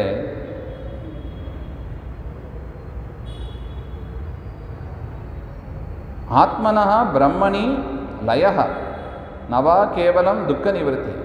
ಕೇವಲ ದುಃಖ ನಿವೃತ್ತಿ ಮಾತ್ರ ಇಲ್ಲ, ಆತ್ಮನಃ ಬ್ರಹ್ಮಣಿ ಲಯ, ಬ್ರಹ್ಮನಲ್ಲಿ ಲಯವನ್ನು ಹೊಂದೋದೇ ಮೋಕ್ಷ ಅಂತ ಹೇಳ್ತಾರೆ. ಅದು ಹೇಗೆ ಸಿಗ್ತದೆ? ಸಂಸಾರ ಬಂಧನಾತ್ ಆತ್ಯಂತಿಕಿ ವಿಮುಕ್ತಿ, ಸಂಸಾರ ಬಂಧನದಿಂದ ಬಿಡುಗಡೆಯಾಗೋದು. ಭಗವತಃ ಶ್ರೀಮನ್ನಾರಾಯಣಸ್ಯ ನಿತ್ಯ ಕೈಂಕರ್ಯ ಪ್ರಾಪ್ತಿ. ನೋಡಿ, ಅವರ ಮತ ಪ್ರಕಾರ ವಿಶಿಷ್ಟಾದ್ವೈತದ್ದು ನಿತ್ಯ ಕೈಂಕರ್ಯ ಪ್ರಾಪ್ತಿ. ಮೋಕ್ಷದಲ್ಲಿ ಏನು ಮಾಡ್ತಾನೆ? ಪರಮಾತ್ಮನ ಸೇವೆಯನ್ನು ನಿರಂತರ ಮಾಡ್ತಾ ಇರ್ತಾನೆ. ಅದಕ್ಕೆ ಇಲ್ಲೇ ಕೈಂಕರ್ಯ ಮಾಡಿ ಪ್ರಾಕ್ಟೀಸ್ ಮಾಡಿಕೊಳ್ಳಿ ಅಂತ ಎಲ್ಲ ದೇವಸ್ಥಾನದಲ್ಲಿ ನೋಡಿ ಅವ್ರದ್ದೇ ಕೈಂಕರ್ಯ ನಡೀತಾ ಇರ್ತದೆ. ಯಾಕೆ? ಅಲ್ಲಿ ಮೋಕ್ಷದಲ್ಲಿ ಇದೆ ನಿತ್ಯ ಕೈಂಕರ್ಯವೇ ಆಗಬೇಕು. ಮೋಕ್ಷದಲ್ಲಿ ಇನ್ನೇನು ಕೆಲಸ ಇಲ್ಲ, ಅಡಿಗೆ ಊಟ ತಿಂಡಿ ಯಾವುದೂ ಇಲ್ಲ ಅಲ್ಲಿ ಮೋಕ್ಷದಲ್ಲಿ. ಅದರಿಂದ ಏನು ಮಾಡಬೇಕು? ದೇವರ ಸೇವೆ ಮಾಡ್ತಾ ಇರಬೇಕು. ಇಲ್ಲಿಂದಲೇ ಪ್ರಾಕ್ಟೀಸ್ ಮಾಡಿಕೊಳ್ಳಿ ಅಂತ ದೇವಸ್ಥಾನಗಳಲ್ಲಿ ಮಾಡ್ತಾ ಇದ್ದಾರೆ ನೋಡಿ. ನಿತ್ಯ ಕೈಂಕರ್ಯ ಪ್ರಾಪ್ತಿ. ಇನ್ನು ಸ್ವರೂಪ ವಿಕಾಸ, ಯಥಾರ್ಥ ಸ್ವರೂಪವನ್ನು ಅವನು ಪಡಿತಾನೆ. ಭಗವತ್ ಸಾಮ್ಯಂ, ಏನಾದ ಅವನು ಭಗವಂತನ ಸಾಮ್ಯವನ್ನು ಪಡೀತಾನೆ. ಅಂದರೆ ಏನರ್ಥ? ಭಗವಂತನಿಗೆ ಎಷ್ಟು ಸುಖ ಇದೆಯೋ ಜೀವನಿಗೂ ಅಷ್ಟೇ ಸುಖ ಇದೆ, ಏನಿಲ್ಲ, ತಾರತಮ್ಯ ಇಲ್ಲ. ಒಪ್ಲಿಕ್ಕಾಗ್ತದಾ? ಹನುಮಂತ ದೇವರು ಸಾಧನೆ ಮಾಡಿ ಮೋಕ್ಷಕ್ಕೆ ಹೋದರೆ ಅವರಿಗೆ ಎಷ್ಟು ಸುಖ ಸಿಗಬೇಕೋ, ಎಷ್ಟು ಕಶ್ಚಿತ್ ನಮ್ಮಂಥವರು ಸಾಧನೆ ಮಾಡಿ ಹೋದರೂ ಕೂಡ ಅಷ್ಟೇ ಜ್ಞಾನ ಸುಖ. ಒಪ್ಲಿಕ್ಕಾಗ್ತದಾ? ಹನುಮಂತ ದೇವರದ್ದು ಬಿಡಿ, ನಾರಾಯಣನಿಗೆ ಎಷ್ಟು ಸುಖ ಜ್ಞಾನ ಇದೆಯೋ ನಮಗೂ ಅಷ್ಟೇ ಜ್ಞಾನ ಸುಖ. ಒಪ್ಲಿಕ್ಕಾಗ್ತದಾ? ಆಗೋದಿಲ್ಲ ನೋಡಿ. ನಿರತಿಶಯ ಆನಂದ ಪ್ರಾಪ್ತಿ ಅಂತ ಹೇಳ್ತಾ ಇದ್ದಾರೆ. ಅಂಥ ಮೋಕ್ಷಕ್ಕೆ ಸಾಧನ ಯಾವುದು? ಭಕ್ತಿಯೋಗ, ಪ್ರಪತ್ತಿಯೋಗ ಅಂತ ಎರಡು ಹೇಳ್ತಾರೆ. ಭಕ್ತಿಯೋಗ, ಪ್ರಪತ್ತಿಯೋಗ. ಭಕ್ತಿಯೋಗ ಅಂದರೆ ಏನು? ಭಗವಂತನಾದ ನಾರಾಯಣನಲ್ಲಿ ಅನನ್ಯ ಪ್ರೇಮ, ಅನನ್ಯವಾದ ಪ್ರೇಮ, ತೈಲಧಾರವತ ಅವಿಚ್ಛಿನ್ನ ಸ್ಮೃತಿರೂಪ ಉಪಾಸನ. ತೈಲಧಾರೆಯಂತೆ ಪರಮಾತ್ಮನ ನಿತ್ಯ ಒಂದು ಸ್ಮರಣೆ, ಇದೆಲ್ಲ ಸರಿಗಿದೆ ನೋಡಿ. ನಾವು ಇದೆಲ್ಲ ಹೇಳ್ತೀವಿ.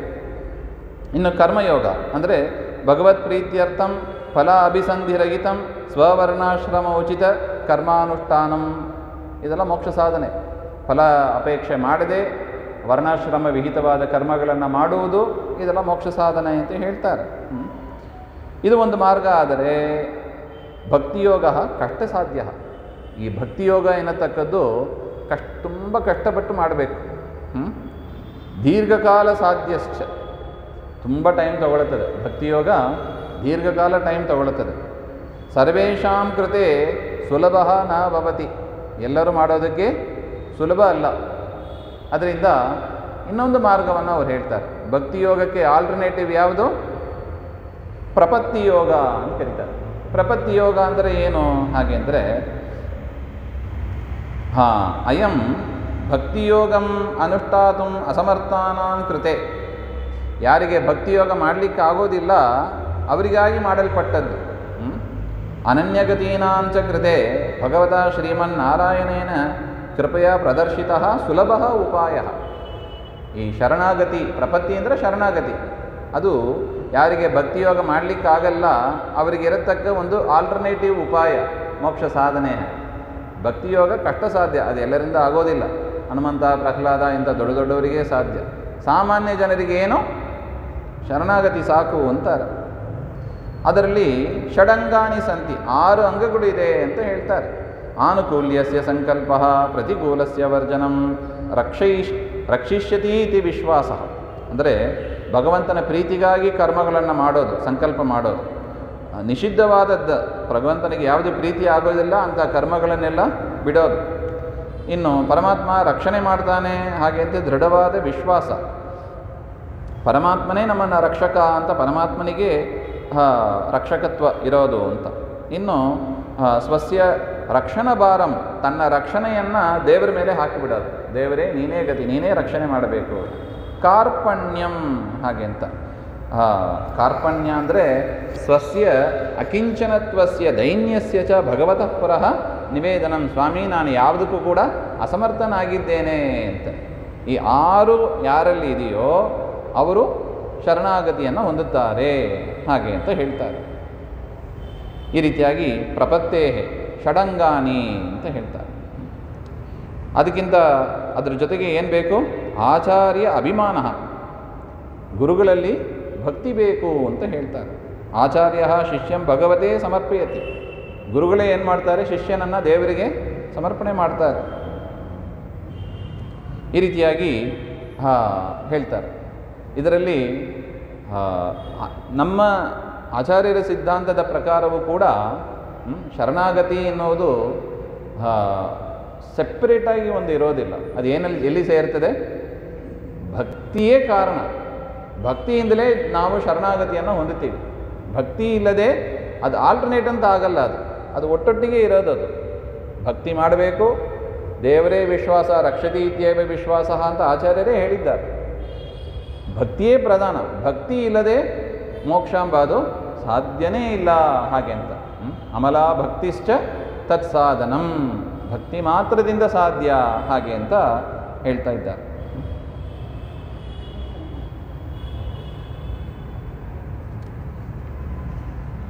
ಇನ್ನು ಮೀಮಾಂಸಕರು ಕೂಡ ಹೇಳ್ತಾ ಇದ್ದಾರೆ, ಮೀಮಾಂಸಕರ ಮತವೂ ಇದೆ. ಅವರು ಕೂಡ ಜೀವನಿಗೆ ದುಃಖ ನಿವೃತ್ತಿ ಆಗದೆ ಮೋಕ್ಷ ಅಂತ ಹೇಳ್ತಾರೆ. ಅದು ಕೂಡ ಅದು ಹೇಯವಾದದ್ದು ಅಂತ. ಈ ರೀತಿಯಾಗಿ ಆಚಾರ್ಯರನ್ನು ಬಿಟ್ಟು ಉಳಿದ ಮತವನ್ನು ನೋಡಿದರೆ ಪರಮಾತ್ಮನ ಪ್ರಸಾದದಿಂದಲೇ ಮೋಕ್ಷ ಎಂಬ ಒಂದು ವಿಚಾರವೇ ಬರ್ತಾ ಇಲ್ಲ. ಪರಮಾತ್ಮನ ಪ್ರಸಾದದಿಂದಲೇ ಮೋಕ್ಷ, ಅಲ್ಲೂ ಕೂಡ ತಾರತಮ್ಯ ಇದೆ. ಅಲ್ಲೂ ಕೂಡ ಪರಮಾತ್ಮ ನಿಯಾಮಕನಾಗಿದ್ದಾನೆ. ಇದೆಲ್ಲ ಮುಖ್ಯವಾದದ್ದು. ಅದನ್ನು ಕುಂತಿದೇವಿ ಹೇಳ್ತಾ ಇದ್ದಾರೆ, ಕೈವಲ್ಯ ಪತಯೇ ನಮಃ. ಈ ರೀತಿಯಾಗಿ ಬೇರೆಯವರು ಏನು ಹೇಳ್ತಾರೆ ಮೋಕ್ಷ ಅದು ಎಷ್ಟು ಅಬದ್ಧವಾಗಿದೆ, ಶಾಸ್ತ್ರ ವಿರುದ್ಧವಾಗಿದೆ, ಅದನ್ನು ಮನಗಂಡು ನಾವು ಮಧ್ವಮತದ ಸಿದ್ಧಾಂತಕ್ಕೆ ನಾವು ಯಾಕೆ ಅದನ್ನು ಅನುಸರಿಸಬೇಕು ಎಂಬ ಒಂದು ದೃಢ ನಿರ್ಧಾರವನ್ನು ಮಾಡಲಿಕ್ಕೆ ಅನುಕೂಲ ಆಗ್ತದೆ ಈ ಕುಂತಿದೇವಿಯ ಸ್ತೋತ್ರ ಅಂತ ನಾವು ಭಾವಿಸಬಹುದು. ಕೈವಲ್ಯ ಪತಯೇ ನಮಃ ಹಾಗೆ ಅಂತ. ಇನ್ನು ಹೇಳ್ತಾ ಇದ್ದಾರೆ ಕುಂತಿದೇವಿ, ಮನ್ಯೇ ತ್ವಾಂ ಕಾಲಮೀಶಾನಂ ಅನಾದಿ ನಿಧನಂ ಪರಂ ಸಮಂ ಚರಂತಂ ಸರ್ವತ್ರ ಭೂತಾನಾಂ ಯನ್ಮಿತಃ ಕಲಿಹಿ.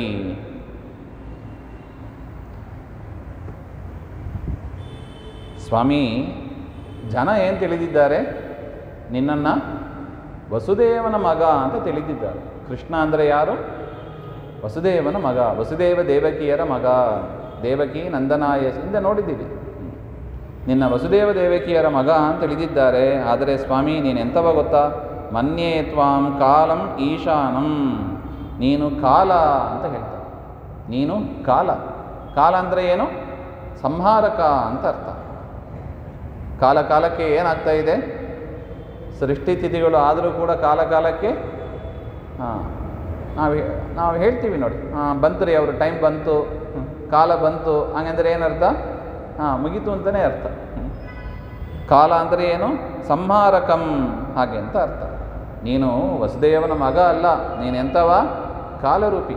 ಭೀಷ್ಮಾಚಾರ್ಯರು ಹೇಳ್ತಾರೆ, ಸ್ವಾಮಿ ನೀನು ಅರ್ಜುನನ ಸಾರಥ್ಯವನ್ನು ಮಾಡಿದಿ. ಅರ್ಜುನನ ಸಾರಥ್ಯ ಮಾಡಿದಿ. ಸಾರಥ್ಯ ಮಾಡೋದಂದರೆ ಏನು? ರಥಿಕ ಅರ್ಜುನ ಹಿಂದೆ ಕೂತಿದ್ದಾನೆ, ಮುಂದಗಡೆ ಕೃಷ್ಣ ಕೂತ್ಕೊಂಡು ರಥವನ್ನು ಓಡಿಸ್ತಾ ಇದ್ದಾನೆ. ಯದ್ಯಪಿ ಕೃಷ್ಣ ಯಾವ ಆಯುಧಗಳನ್ನು ಹಿಡಿದಿಲ್ಲ, ಆದರೂ ಕೂಡ ತನ್ನ ದೃಷ್ಟಿಯಿಂದ ಏನು ಮಾಡಿದ? ಎಲ್ಲರ ಆಯುಷ್ಯವನ್ನು ಎಳ್ಕೊಂಡ್ಬಿಟ್ಟಂತ. ಎಲ್ಲರ ಆಯುಷ್ಯವನ್ನು ಎಳೆದು ಬಿಟ್ಟ. ಭೀಷ್ಮಾಚಾರ್ಯರು ಹೇಳ್ತಾರೆ, ನೀನೇ ಕಾಲ ಹಾಗೆ ಅಂತ. ಇನ್ನೇನು ಮಾಡಿದ ಅರ್ಜುನ? ಸತ್ತ ಹಾವನ್ನು ಹೊಡೆದ ಹಾಗೆ. ಹಾವು ಆಲ್ರೆಡಿ ಸತ್ತು ಹೋಗಿದೆ, ಅದನ್ನು ಸುಮ್ಮನೆ ಹೊಡೆದು ನಾನೇ ಹೊಡೆದೆ ಅಂತ ಹೆಸರು ತೆಗೊಳ್ತಾರೆ. ಆ ಥರ ಅರ್ಜುನನ ಪರಿಸ್ಥಿತಿ ಅಂದರೆ ಭಗವದ್ಗೀತೆಯಲ್ಲಿ ಹಾಗೇ ಇದೆ. ಈಗಾಗಲೇ ನಾನು ಇವರನ್ನೆಲ್ಲ ಸಂಹಾರ ಮಾಡಿದ್ದೇನೆ ಅಂತ ಕೃಷ್ಣ ಹೇಳ್ತಾನೆ. ಭೀಷ್ಮಾಚಾರ್ಯರು ಅದನ್ನೇ ಹೇಳ್ತಾ ಇದ್ದಾರೆ. ಅದರಿಂದ ಏನೋ ಕುದುರೆಯನ್ನು ಹಗ್ಗವನ್ನು ಹಿಡ್ಕೊಂಡು ಹೋದ ಸಾರಥಿ ಅಲ್ಲ ಅವನು ಕೃಷ್ಣ. ನೋಡ್ತಾ ನೋಡ್ತಾ ಏನು ಮಾಡ್ತಾನೆ? ಅವನ ಹೆಸರೇ ನೋಡಿ, ಕೃಷ್ಣ. ಕರ್ಷತಿ, ಎಳಿತಾನೆ. ಯಾವುದನ್ನು ಎಳಿತಾನೆ? ಆಯುಷ್ಯವನ್ನೇ ಎಳೆದನಂತೆ.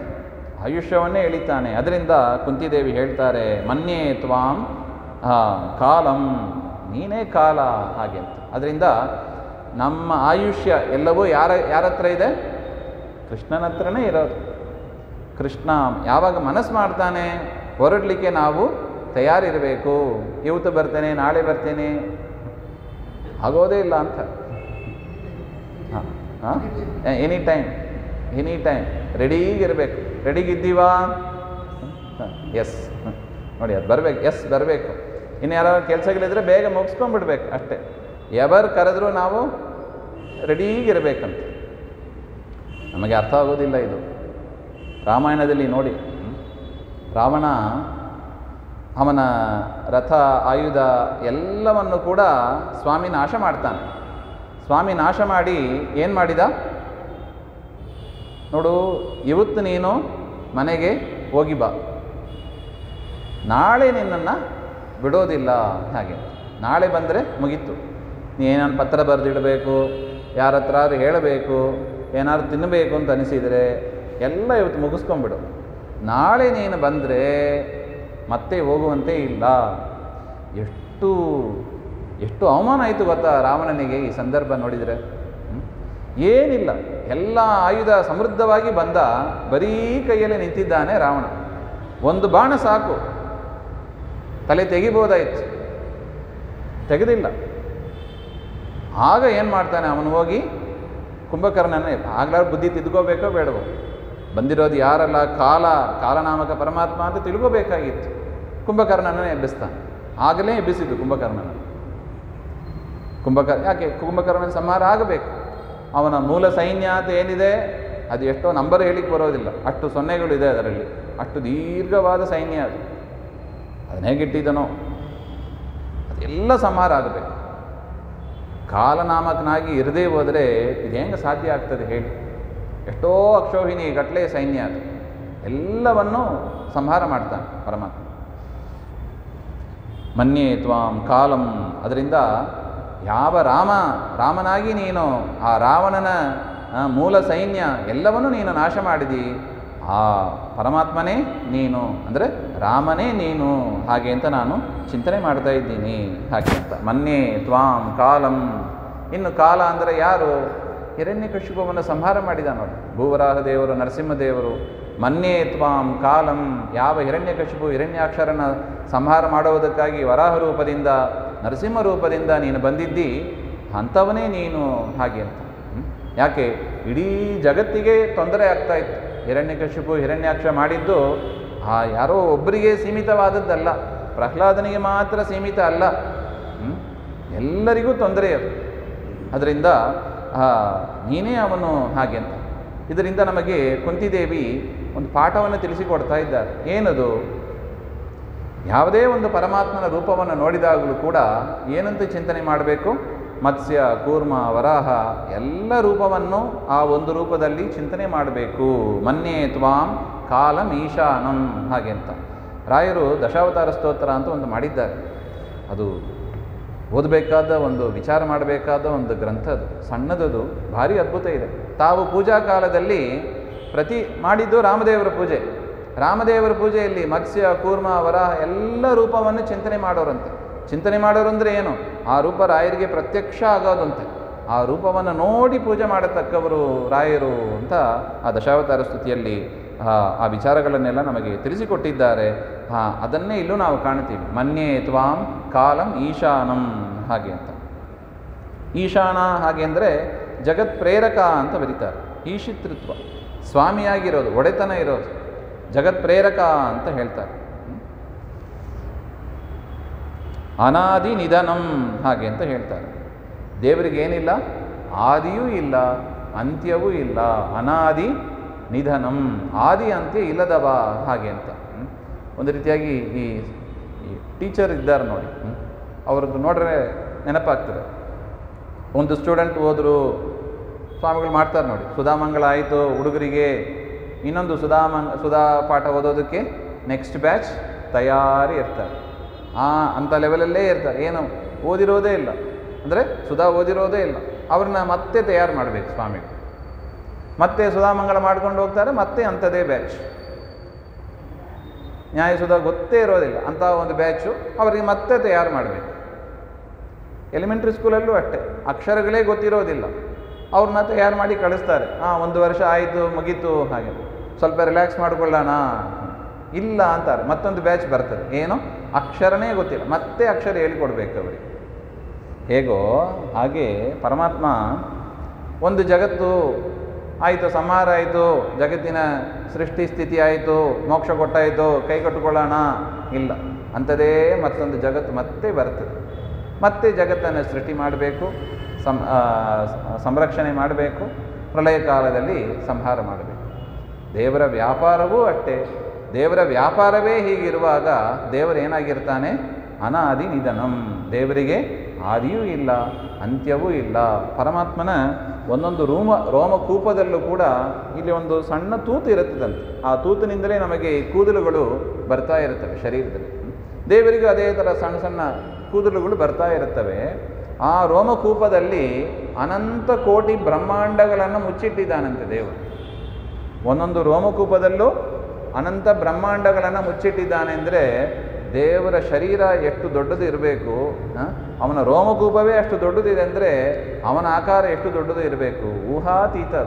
ಅದರಿಂದ ಜಗತ್ತು ಬ್ರಹ್ಮಾಂಡ ಖಾಲಿಯಾಯಿತು ಇಲ್ಲವೇ ಇಲ್ಲ ಅಂತ. ಬ್ರಹ್ಮಾಂಡ ಖಾಲಿ ಆಯಿತು, ಬ್ರಹ್ಮಾಂಡ ಇಲ್ಲದೇ ಹೋಯಿತು, ಹೆದರಬೇಡಿ ಅಂತಾನೆ ದೇವರು. ಬ್ರಹ್ಮಾಂಡ ಅಂತೂ ತಯಾರಿದ್ದೇ ಇರ್ತದೆ, ಯಾವತ್ತೂ ಇರದೇ ಇರ್ತದೆ. ನಾವು ಸಾಧನೆ ಮುಗಿಸ್ತೇವೋ ಇಲ್ಲವೋ ಅದು ನಮಗೆ ಬಿಟ್ಟದ್ದು. ಅದು ದೇವರಂತೂ ಶಾಲೆಯನ್ನು ಎವರ್ ರೆಡಿ ತೆರೆದೇ ಇಟ್ಟಿರ್ತಾನೆ. ದೇವರ ಶಾಲೆಯಂತೂ ಇದೆ, ಬ್ರಹ್ಮಾಂಡವೇ ಶಾಲೆ. ಏನು ಕಲಿಯೋಕ್ಕೆ ಬಂದಿದ್ದೀವಿ? ದೇವರ ತತ್ವಜ್ಞಾನ, ದೇವರ ಭಕ್ತಿ, ಅದನ್ನು ಕಲಿಯೋದು, ಆಚರಣೆ ಮಾಡೋದು, ಪಡೆಯೋದು, ಅದಕ್ಕಾಗಿ ಬಂದಿದ್ದೀವಿ. ಬಂದಲ್ಲಿ ಏನಾಯಿತು, ನಮಗೆ ಜಗತ್ತೇ ತುಂಬ ಅಟ್ಯಾಚ್ಮೆಂಟ್ ಆಗೋಯ್ತು. ಹುಡುಗರಿಗೆ ಸ್ಕೂಲೇ ಭಾರಿ ಪ್ರೀತಿ ಆಗಿಬಿಡ್ತದೆ ನೋಡಿ, ಏನು ಮಾಡೋದು? ಸುಧಾ ವಿದ್ಯಾರ್ಥಿಗಳೆಲ್ಲ ಇರ್ತಾರೆ, ಅವರು ವಿದ್ಯಾಪೀಠಕ್ಕೆ ಸೇರುವಾಗ ಅಳ್ತಾ ಇರ್ತಾರೆ, ಮನೆಗೆ ಹೋಗಬೇಕು ಅಂತ. ಸುಧಾಮಂಗಲ ಆಯಿತು ಮತ್ತೆ ಅಳ್ತಾ ಇರ್ತಾರೆ, ಮನೆಗೆ ಹೋಗಬೇಕು ಹಾಗೆ ಅಂತ. ಯಾಕೆ? ವಿದ್ಯಾಪೀಠದಲ್ಲಿ ಅಷ್ಟು ಒಂದು ಬದ್ಧತೆಯನ್ನು ಅವರು ಬೆಳೆಸ್ಕೊಂಡ್ಬಿಟ್ಟಿದ್ದಾರೆ. ಬಿಟ್ಟು ಹೋಗಬೇಕಲ್ಲ ಅಂತ ಕಣ್ಣಲ್ಲಿ ನೀರು. ನಮಗೂ ಹಾಗೆ ಆಗಿಬಿಟ್ಟಿದೆ. ಈ ಜಗತ್ತು ಕಲಿಯೋದಕ್ಕಾಗಿ ಬಂದಿರೋದು, ನಾವು ಇದರ ಮೇಲೆ ಇಲ್ಲೇ ಮುಳುಗಿರ್ತೀವಿ, ಇಲ್ಲೇ ಅಟ್ಯಾಚ್ಮೆಂಟ್ ನಮಗೆ. ದೇವರು ಹೇಳ್ತಾನೆ, ಇಲ್ಲಿ ಅಟ್ಯಾಚ್ಮೆಂಟ್ ಇಟ್ಕೋಬೇಡ, ಇದು ಬಿಟ್ಟು ಹೋಗಬೇಕು, ಇದು ಹಾಗೆ ಅಂತ. ಎಷ್ಟು ಚೆನ್ನಾಗಿದ್ದು ನೋಡಿ, ಹೊಂದಾಣಿಕೆ ಆಗ್ತಾ ಇದೆ ನೋಡಿ. ನಮ್ಮ ಆಚಾರ್ಯರ ಸಿದ್ಧಾಂತ ಅದ್ಭುತವಾದದ್ದು. ಅದನ್ನೇ ಕುಂತಿದೇವಿ ಹೇಳ್ತಾ ಇದ್ದಾರೆ, ಅನಾದಿ ನಿಧನಂ. ಸ್ವಾಮಿ, ದೇವರ ಒಂದೊಂದು ಕ್ರಿಯೆಗೂ ಏನಿಲ್ಲ, ಆದಿ ಇಲ್ಲ, ಅಂತ್ಯ ಇಲ್ಲ. ಇದ್ರ ಮೇಲೆ ಒಂದು ಪ್ರಶ್ನೆ ಬರ್ಬೋದು, ದೇವರ ಕ್ರಿಯೆಗಳಿಗೆ ಆದಿ ಇಲ್ಲ, ಅಂತ್ಯ ಇಲ್ಲ ಅಂದರೆ ಏನಾಗಬೇಕಾಗಿತ್ತು? ನಿತ್ಯ. ಈಗ ಸೃಷ್ಟಿ ಅಂತ ಒಂದು ಕ್ರಿಯೆ ಅಂತ ಇಟ್ಕೊಳ್ಳಿ, ನಿತ್ಯ ಸೃಷ್ಟಿ ಆಗ್ತಾನೇ ಇರಬೇಕು. ಆದರೆ ಸೃಷ್ಟಿ ಆದದ್ದು ಯಾವಾಗ? ಸೃಷ್ಟಿಕಾಲದಲ್ಲಿ. ಇದು ಯಾವುದು ಕಾಲ? ಸ್ಥಿತಿ ಕಾಲ, ಇದು ಸಂರಕ್ಷಣೆ ಮಾಡತಕ್ಕ ಕಾಲ. ಇನ್ನು ಅದು ನಿರಂತರ ಆಗಬೇಕಾಗಿತ್ತು. ಇನ್ನು ಪ್ರಳಯ ಕಾಲದಲ್ಲಿ ದೇವರು ಸಂಹಾರ ಕ್ರಿಯೆಯನ್ನು ಮಾಡ್ತಾನೆ. ದೇವರ ಕ್ರಿಯೆ ನಿತ್ಯ ಆಗಿಬಿಟ್ರೆ ಸಂಹಾರ ಕ್ರಿಯೆ ಏನಾಗಬೇಕಾಗಿತ್ತು? ಯಾವಾಗಲೂ ನಡೀತಾನೇ ಇರಬೇಕು. ಸೃಷ್ಟಿ, ಸ್ಥಿತಿ, ಸಂಹಾರ, ಈ ಮೂರು ಕ್ರಿಯೆಗಳು ಕೂಡ ಏನಾಗಬೇಕಾಗಿತ್ತು? ಯಾವಾಗಲೂ ನಡೀತಾ ಇರಬೇಕು. ಆದರೆ ಹಾಗಿದೆಯಾ? ಇಲ್ಲ. ಸೃಷ್ಟಿಕಾಲದಲ್ಲಿ ಸೃಷ್ಟಿ, ಇದು ಸ್ಥಿತಿಕಾಲ, ಸ್ಥಿತಿಕಾಲದಲ್ಲಿ ಸಂರಕ್ಷಣೆ, ಲಯಕಾಲದಲ್ಲಿ ಸಂಹಾರ ಕ್ರಿಯೆಯನ್ನು ಮಾಡ್ತಾನೆ. ಮತ್ತು ದೇವರ ಕ್ರಿಯೆ ನಿತ್ಯ ಅಂತ ಹೇಳೋದು ಹೇಗೆ? ಹಾಗೆಂದರೆ ಯಾವ ಆಚಾರ್ಯರು ಉತ್ತರ ಕೊಟ್ಟಿಲ್ಲ ಇದಕ್ಕೆ. ಉತ್ತರ ಕೊಟ್ಟದ್ದು ನಮ್ಮ ಆಚಾರ್ಯರೇ. ಆಚಾರ್ಯಾ ಶ್ರೀಮದಾಚಾರ್ಯಾ ಸಂತು ಮೇ ಜನ್ಮ ಜನ್ಮನಿ. ಪರಮಾತ್ಮನ ಗುಣಗಳನ್ನು ಸರಿಯಾಗಿ ಅವರ ಪ್ರಕಾರ ಅದ್ವೈತ ಇತ್ಯಾದಿಗಳ ಗುಣವೇ ಇಲ್ಲ ದೇವರಿಗೆ, ಏನು ಗುಣ ಇಲ್ಲ. ನಾವೇ ವಾಸಿ ಅನ್ನಿಸ್ತದೆ, ಅಷ್ಟು ದಡ್ಡ ಶಿಖಾಮಣಿಯಾಗಿ ಇರ್ತಾನೆ ಅವನು, ಏನು ಗುಣ ಇಲ್ಲ. ಹೌದಲ್ಲ? 35 ಮಾರ್ಕ್ಸು 50 ಮಾರ್ಕ್ಸ್ ತೊಗೊಂಡವರು ವಾಸಿನೋ, 0 ಇರುವವರು ವಾಸಿನೋ? ಅದ್ವೈತಗಳು ಹೇಳ್ತಾರೆ 0ನೇ ವಾಸಿಪ, ಹಾಗೆ ಏನಿಲ್ಲ, ದಡ್ಡ. ಹಿಂದಿನ ಕಾಲದಲ್ಲಿ ಬೈಯೋದುಂಟು, ಯಾರಿಗಾರು ಏನಾದ್ರು ಗೊತ್ತಿಲ್ಲ ಅಂತ ಹೇಳಿದರೆ, ಏನೋ ಬ್ರಹ್ಮನಂತೆ ಇದೆಯಲ್ಲೋ ನೀನು, ಹಾಗೆ ಅಂದರೆ ಏನರ್ಥ? ಅವನಲ್ಲೂ ಏನೂ ಇಲ್ಲ, ನಿನ್ನಲ್ಲೂ ಏನಿಲ್ಲ, ಹಾಗೆ ಬೈಯುವ ಶಬ್ದ. ಬ್ರಹ್ಮನಂತೆ ಇದೆಯಲ್ಲೋ ಹಾಗೆ ಅಂದರೆ ಏನರ್ಥ? ದಡ್ಡನಾಗಿದೆಯಲ್ಲೋ, ಅವನಿಗೂ ಏನು ಅವನಲ್ಲೂ ಏನಿಲ್ಲ, ನಿನ್ನಲ್ಲೂ ಏನಿಲ್ಲ. ಬೈಯುವ ಶಬ್ದ ಅದು ದೇವರನ್ನು. ಆ ಪರಿಸ್ಥಿತಿಗೆ ತಂದಿಟ್ಟಿದ್ರು. ಹಿಂದಿನ ಕಾಲದಲ್ಲಿ ಅದ್ವೈತ ಮತದ ಪ್ರಚಾರ ಹೇಗಿತ್ತು ಅಂದರೆ ಆಡು ಭಾಷೆಯಲ್ಲಿ ಬರ್ತಾ ಇತ್ತು. ಯಾರು ಏನೋ ಗೊತ್ತಿಲ್ಲ, ಏನು ಗೊತ್ತಿಲ್ಲ ಅಂತ ಇದ್ದರೆ ಆ ವ್ಯಕ್ತಿಗೆ ಬ್ರಹ್ಮನಂತೆ ಇದೆಯಲ್ಲೋ ಅಂತ ಬೈಯೋದು ಉಂಟು. ಈ ರೀತಿಯಾಗಿ ದೇವರ ಕ್ರಿಯೆ ಅದು ನಿತ್ಯ ಆಗಿದ್ದರೂ ಕೂಡ ಕಾಲ ಬಂದಾಗ ಏನು ಮಾಡ್ತಾನೆ ದೇವರು? ಅದನ್ನು ಅಭಿವ್ಯಕ್ತಿ ಮಾಡ್ತಾನೆ. ದೇವರ ಕ್ರಿಯೆ ನಿತ್ಯ ಇದೆ, ಅದನ್ನು ಕಾಲ ಬಂದಾಗ ಅಭಿವ್ಯಕ್ತಿ ಮಾಡ್ತಾನೆ. ಅದರ ಅರ್ಥ ದೇವರಲ್ಲಿ ಆ ಕ್ರಿಯೆ ಇಲ್ಲ ಅಂತ ಅಲ್ಲ, ನಿತ್ಯದಲ್ಲೂ ಆ ಕ್ರಿಯೆ ಮಾಡುವ ಶಕ್ತಿ ಇದ್ದೇ ಇದೆ, ಶಕ್ತಿ ರೂಪದಿಂದ ಇದ್ದೇ ಇದೆ. ವ್ಯಕ್ತಿ ರೂಪೇಣ ಕಾಲಕ್ರಮದಲ್ಲಿ ದೇವರು ಅದನ್ನು ಅಭಿವ್ಯಕ್ತಿ ಮಾಡ್ತಾನೆ. ಕರೆಂಟ್ ಇದ್ದಾಗೆ ಅಲ್ಲಿ ಇದ್ದೇ ಇರ್ತದೆ, ಅದು ಸ್ವಿಚ್ ಆನ್ ಮಾಡಿದಾಗ ಅಭಿವ್ಯಕ್ತಿ ಹೇಗೆ ಆಗ್ತದೋ ಆ ರೀತಿಯಾಗಿ. ಅದರಿಂದ ಸೃಷ್ಟಿಕ್ರಿಯೆ ಸೃಷ್ಟಿಕಾಲದಲ್ಲಿ ಅಭಿವ್ಯಕ್ತಿ ಮಾಡ್ತಾನೆ, ಸ್ಥಿತಿಕಾಲದಲ್ಲಿ ಇಲ್ಲ ಅಂತ ಅಲ್ಲ. ಅದು ಶಕ್ತಿ ರೂಪದಿಂದ ಒಳಗೆ ಇದ್ದೇ ಇದೆ, ವ್ಯಕ್ತಿ ರೂಪವಾಗಿ ಅಭಿವ್ಯಕ್ತಿ ರೂಪವಾಗಿ ಆಗಿರೋದಿಲ್ಲ. ಸ್ಥಿತಿಕ್ರಿಯೆಯನ್ನು ಮಾಡ್ತಾನೆ. ಅದೇ ಥರ ಸಂಹಾರ ಕಾಲದಲ್ಲಿ ಸೃಷ್ಟಿಕ್ರಿಯೆಯೂ ಇದೆ, ಸ್ಥಿತಿಕ್ರಿಯೆಯೂ ಇದೆ. ಅದೆಲ್ಲ ಶಕ್ತಿ ರೂಪದಿಂದ ಇದೆ, ವ್ಯಕ್ತಿ ರೂಪದಿಂದ ಸಂಹಾರ ಕ್ರಿಯೆಯನ್ನು ಮಾತ್ರ ಅಭಿವ್ಯಕ್ತಿ ಮಾಡ್ತಾನೆ ದೇವರು. ಹಾಗೆ ಅಂತ ಅದರಿಂದ ದೇವರಲ್ಲಿ ಏನಿದೆ, ಕ್ರಿಯೆಗಳು ನಿತ್ಯದಲ್ಲೂ ಇದೆ ಹಾಗೆ ಅಂತ ನಾವು ಚಿಂತನೆ ಮಾಡಬೇಕು ಅಂತ ಸುಂದರವಾದ ನಿರೂಪಣೆ ಆಚಾರ್ಯರು. ಯಾರೂ ಹೇಳಲೇ ಇಲ್ಲ ಇಂಥ ವಿಚಾರಗಳು. ನಮ್ಮಲ್ಲೂ ಇದೆ ನೋಡಿ. ಈ ಶಕ್ತಿ ವ್ಯಕ್ತಿ ನಮಗೆ ಅನುಭವಕ್ಕೆ ಇದೆ ನೋಡಿ. ಏನು, ಒಂದೇ ವ್ಯಕ್ತಿ 2 kg ಇರತಕ್ಕ ಪದಾರ್ಥವನ್ನು ಶ್ರಮಪಟ್ಟು ಎತ್ತುತ್ತಾನೆ. ಅದೇ ವ್ಯಕ್ತಿ 10 kg ಇರತಕ್ಕ ಪದಾರ್ಥವನ್ನು ಎತ್ತುತ್ತಾನೆ. 2 kg ಎತ್ತಿದಾಗ ಎಷ್ಟು ಶಕ್ತಿ ಆಗಬೇಕೋ ಅಷ್ಟೇ ಶಕ್ತಿಯನ್ನು ಹೊರಗೆ ತರ್ತಾನೆ. 10 ಕಿಲೋ ಎತ್ತಬೇಕಾದ್ರೆ ಎಷ್ಟು ಶಕ್ತಿ ಪ್ರಕಟ ಮಾಡಬೇಕೋ ಅಷ್ಟು ಮಾಡ್ತಾನ? ಇಲ್ಲ. ಯಾಕೆ? Light weight. ಅದು ಪುಸ್ತಕ ಎತ್ತಿದ್ದೀವಿ ಅಂದರೆ ಅದರ ಅರ್ಥ ಇವನಿಗೆ ಈ ಪುಸ್ತಕ ಎತ್ತೋದಕ್ಕೆ ಅಷ್ಟೇ ಶಕ್ತಿ ಅಂತ ಅರ್ಥನಾ? ಇಲ್ಲ. 10 kg ಎತ್ತೋದಕ್ಕೆ ಬೇಕಾದ ಶಕ್ತಿಯೂ ಇದೆ ಅವನಲ್ಲಿ, ಆದರೆ ಏನು ಮಾಡಿರೋದಿಲ್ಲ, ಅಭಿವ್ಯಕ್ತಿ ಮಾಡೋದಿಲ್ಲ. ಬೇಕಾಗಿಲ್ಲ. ಈಗ ಯಾವಾಗ ಅಭಿವ್ಯಕ್ತಿ ಮಾಡ್ತಾನೆ? 10 kgಯನ್ನು ಎತ್ತಬೇಕು ಅಂದರೆ ಅಷ್ಟು ಅಭಿವ್ಯಕ್ತಿ ಮಾಡ್ತಾನೆ ಅಲ್ವಾ? ನಾವು ಮಾಡೋದಿಲ್ಲವಾ? ಅದೇ ಥರನೇ ದೇವರು ಕೂಡ. ದೇವರಿಗೆ ಎಲ್ಲ ಶಕ್ತಿಯೂ ಕೂಡ ಒಳಗೆ ಇದೆ. ಯಾವಾಗ ಬೇಕೋ ಆಗ ಅದನ್ನು ಅಭಿವ್ಯಕ್ತಿ ಮಾಡ್ತಾನೆ. ಕುಂತಿದ್ದೀವಿ ಅದನ್ನೇ ಹೇಳಿದರು. ಏನು ಅಂತ? ಅನಾದಿ ನಿಧನಂ. ಸ್ವಾಮಿ, ನಿನ್ನ ಕ್ರಿಯೆಗಳು ಅನಾದಿ ನಿಧನ, ಅದಕ್ಕೆ ಆದಿ ಅಂತ ಇಲ್ಲ. ದೇವರ ಗುಣಗಳು ಅದು ಅನಾದಿ ನಿಧನ, ಅದಕ್ಕೂ ಆದಿ ಅಂತ ಇಲ್ಲ. ಇನ್ನು ದೇವರ ಸ್ವರೂಪವೂ ಕೂಡ ಅನಾದಿ ನಿಧನಂ. ದೇವರಿಗೂ ಕೂಡ ಆದಿ ಇಲ್ಲ, ಅಂತ್ಯ ಇಲ್ಲ, ಎಲ್ಲ ಕಾಲದಲ್ಲಿ ಇರತಕ್ಕವನು. ಹಾಗೆ ಇದರ ಮೇಲೆ ಒಂದು ವಿಚಾರ ಬರ್ತದೆ. ಅಲ್ಲ, ಅನಾದಿ ನಿಧನಂ ಅಂತ ದೇವರನ್ನು ಹೇಳಿದ್ರಿ, ಜೀವ ಏನು ಮತ್ತೆ? ಜೀವನು ಕೂಡ ಅನಾದಿ ನಿಧನ ಅಲ್ಲವೇ? ಅವನು ಕೂಡ ಅನಾದಿ ನಿತ್ಯದಲ್ಲಿ ಎಲ್ಲ ಕಾಲದೂ ಇಲ್ಲ. ದೇವರಿಗೆ ಏನು ಮೊಕ್ಟ ಬಂತು, ಒಂದು ಕಿರೀಟ ಬಂತು. ದೇವರಿಗೇನು ದೊಡ್ಡ ಕಿರೀಟ ಆಗ್ತಾ ಇದ್ದೀರಿ ನೀವು? ಜೀವನು ಅನಾದಿ ನಿತ್ಯ, ವೇದಗಳು ಅನಾದಿ ನಿತ್ಯ, ಲಕ್ಷ್ಮೀದೇವಿ ಸರಿ ಇವ್ರನ್ನ ಬಿಟ್ಬಿಡಿ, ಲಕ್ಷ್ಮೀದೇವಿ ಅನಾದಿ ನಿತ್ಯಗಳಲ್ಲವೇ? ಇನ್ನು ಜೀವರು ಅನಾದಿ ನಿತ್ಯ ಅಂತ ಹೇಳಿಕ್ಕೆ ಬರೋದಿಲ್ಲ. ಯಾಕೆ ಹಾಗೆಂದರೆ ಸ್ವರೂಪತಃ ಅವರು ಅನಾದಿ ನಿತ್ಯ, ಆದರೂ ಕೂಡ ಪ್ರಳಯ ಕಾಲದಲ್ಲಿ ಏನು ಮಾಡಿರ್ತಾರೆ? ಇನ್ಯಾಕ್ಟಿವ್ ಆಗಿ ಇರ್ತಾರೆ. ಧ್ಯಾನ ಮಾಡ್ತಾನೋ ಪರಮಾತ್ಮನ ಉದರದಲ್ಲಿ ಲೀನರಾಗಿ ಇರ್ತಾರೆ, ಚಟುವಟಿಕೆ ಇರೋದಿಲ್ಲ. ಆದ್ದರಿಂದ ಜೀವನನ್ನು ಅನಾದಿ ನಿಧನ ಅಂತ ಹೇಳಿಕ್ಕೆ ಬರೋದಿಲ್ಲ. ಎಲ್ಲ ಕಾಲದಲ್ಲಿ ಯಾರು ಆ್ಯಕ್ಟಿವ್ ಆಗಿರ್ತಾರೋ ಅವನೇ. ಸರಿ, ಜೀವನನ್ನು ಬಿಟ್ಬಿಡ. ಲಕ್ಷ್ಮೀದೇವಿ ಇದ್ದಾಳಲ್ವಾ? ಲಕ್ಷ್ಮೀದೇವಿಗೆ ಯಾಕೆ ಈ ಕಿರೀಟ ಕೊಟ್ಟಿಲ್ಲ? ಲಕ್ಷ್ಮೀದೇವಿಯನ್ನು ಹೇಳುವಾಗ ಅನಾದಿ ನಿಧನ ಅಂತ ಹೇಳ್ಬೋದಾಯಿತು ಕುಂತಿ. ಕೃಷ್ಣನನ್ನು ನೋಡಿ ಯಾಕೆ ಹೇಳಿದರು? ಹಾಗೆಂದರೆ ಹೌದು, ಲಕ್ಷ್ಮೀದೇವಿಯು ಕೂಡ ಅನಾದಿ ನಿಧನ, ಆದರೆ ಏನಿಲ್ಲ, ಸ್ವಾತಂತ್ರ್ಯ ಇಲ್ಲ. ಲಕ್ಷ್ಮೀದೇವಿ ಪರಮಾತ್ಮನ ಅನುಗ್ರಹದಿಂದ ಅನಾದಿ ನಿಧನರಾಗಿ ಇದ್ದಾರೆ. ಪರಮಾತ್ಮ ಅದಕ್ಕೆ ಮೊದಲು ಹೇಳಿಬಿಟ್ರು ಏನಂತ? ಆತ್ಮಾರಾಮಾಯ. ದೇವರಿಗೆ ಇನ್ನೊಬ್ಬರ ಅಪೇಕ್ಷೆ ಇಲ್ಲ. ಲಕ್ಷ್ಮೀದೇವಿ ಇರೋದಕ್ಕೆ ಪರಮಾತ್ಮನ ಅಪೇಕ್ಷೆ ಇದೆ. ಪರಮಾತ್ಮನ ಒಂದು ಅನುಗ್ರಹದಿಂದ ಅನಾದಿ ನಿಧನರಾಗಿ ಲಕ್ಷ್ಮೀದೇವಿ ಇದ್ದರೆ, ಸ್ವತಂತ್ರವಾಗಿ ಅನಾದಿ ನಿಧನ ಯಾರು? ಪರಮಾತ್ಮ ಒಬ್ಬನೇ. ಅದರಿಂದ ಮುಖ್ಯವಾಗಿ ಅನಾದಿ ನಿಧನ ಯಾರಾಯಿತು? ಕೃಷ್ಣನೇ ಆದ. ಹಾಗೆ ಅಂತ ಇಷ್ಟು ಸಮಾಧಾನವನ್ನು ನಾವು ಹೇಳಬೇಕು ಅಂತ. ಅನಾದಿ ನಿಧನಂ ಪರಂ. ಹಾಗೆ ಪರಂ ಅಂದರೆ ಲೋಕ ವಿಲಕ್ಷಣನಾಗಿ ಪರಮಾತ್ಮ ಇದ್ದಾನೆ. ಹೌದಾ? ಲೋಕ ವಿಲಕ್ಷಣನ ಪರಮಾತ್ಮ. ಏನು ಲೋಕ ವಿಲಕ್ಷಣ? ನೋಡಿ, ಕೃಷ್ಣಾವತಾರದಲ್ಲಿ ನೋಡಿ, ಕುಂತಿದೇವಿ ಈ ಸ್ತೋತ್ರವನ್ನು ಕೃಷ್ಣಾವತಾರವನ್ನು ಅನುಸರಿಸಿ ಹೇಳ್ತಾ ಇದ್ದಾರೆ ಅಂತ ಚಿಂತನೆ ಮಾಡ್ಬೋದು. ಯಾವ ಮಗುವು ಕೂಡ ಹುಟ್ಟಿದಾಗ ಏನು ಮಾಡೋದಿಲ್ಲ? ಶಂಖಚಕ್ರ ಗದಾಪದ್ಮ ಇಟ್ಕೊಂಡು ಬರೋದಿಲ್ಲ, ಪೀತಾಂಬರವನ್ನು ಉಟ್ಕೊಂಡು ಬರೋದಿಲ್ಲ ನೋಡಿ. ಕೃಷ್ಣ ಹೇಗೆ ಅವತಾರ ಮಾಡಿದ ಬರುವಾಗ?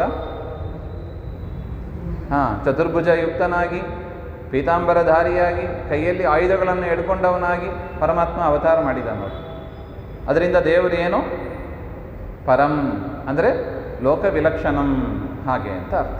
ಭಾರಿ ವಿಲಕ್ಷಣನಾಗಿದ್ದಾನೆ ದೇವರು. ಇನ್ನು ಹುಟ್ಟಿದಾಗ ಯಾವುದಾದ್ರು ಮಗು ಮಾತಾಡುತ್ತಾ? ಯಾವ ಮಗು ಮಾತಾಡೋದಿಲ್ಲ. ಹುಟ್ಟಿದಾಗ ಯಾವುದಾದ್ರು ಮಗುವಿಗೆ ರೂಟ್ ಗೊತ್ತಿರುತ್ತದ, ದಾರಿ ಗೊತ್ತಿರುತ್ತದ? ಯಾವ ಮಗುವಿಗೂ ಗೊತ್ತಿರೋದಿಲ್ಲ. ಕೃಷ್ಣ ಮಾಡಿದ್ದೇನು?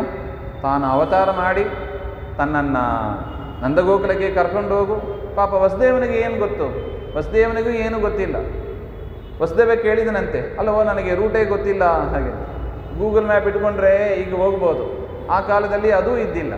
ಹೇಗೆ ಹೋಗೋದು? ಕೃಷ್ಣ ಹೇಳಿದನಂತೆ, ನಾನೇ ಇದ್ದೇನೆ ಗೂಗಲ್ ಮ್ಯಾಪು, ಲೆಫ್ಟ್ ರೈಟ್ ಹೇಳ್ತೀನಿ ಹೋಗು ಹಾಗೆ ಅಂತ ದೇವರೇ ದಾರಿಯನ್ನು ಹೇಳಿದನಂತೆ. ವಸುದೇವನಿಗೆ ಆರಾಮಾಗಿ ಅಲ್ಲಿ ರಾತ್ರಿ ಹೊತ್ತು ಕೇಳೋದಕ್ಕೂ ಯಾರೂ ಇಲ್ಲ. ಯಾರನ್ನ ಕೇಳೋದು? ದಾರಿ ಕೇಳ್ಕೊಂಡು ಹೋಗೋಣಂದರೆ ಅದಕ್ಕೂ ಯಾರೂ ಇಲ್ಲ. ದೇವರು ಹೇಳಿದ, ಲೋಕ ವಿಲಕ್ಷಣ ನಾನು, ಅರ್ಥ ಮಾಡ್ಕೋ ಹಾಗೆ ಅಂತ. ಪರಂ ಅಂದರೆ ಲೋಕ ವಿಲಕ್ಷಣಂ ಹಾಗೆ ಅಂತ. ಈ ರೀತಿಯಾಗಿ ಈ ಪರಂ ಎನ್ನುವ ವಿಚಾರವನ್ನು ದೇವರು ಎಷ್ಟು ಲೋಕ ವಿಲಕ್ಷಣನಾಗಿದ್ದಾನೆ ಅಂತ ನಾಳೆ ಮತ್ತೆ ಅದನ್ನು ಮುಂದುವರಿಸೋಣ. ಎಸ್ ಸರ್ವಗುಣ ಸಂಪೂರ್ಣ ಸರ್ವದೋಷ ವಿವರ್ಜಿತ ಪ್ರಿಯತಾಂ ಪ್ರೀತೇವಾಲಂ ವಿಷ್ಣುರ್ಮೇ ಪರಮಸುವೃತ್ ಶ್ರೀಮಧ್ವಾಂತರ್ಗತ ಶ್ರೀಕೃಷ್ಣಾರ್ಪಣಮಸ್ತು. ಶ್ರೀಹರೇ ನಮಃ.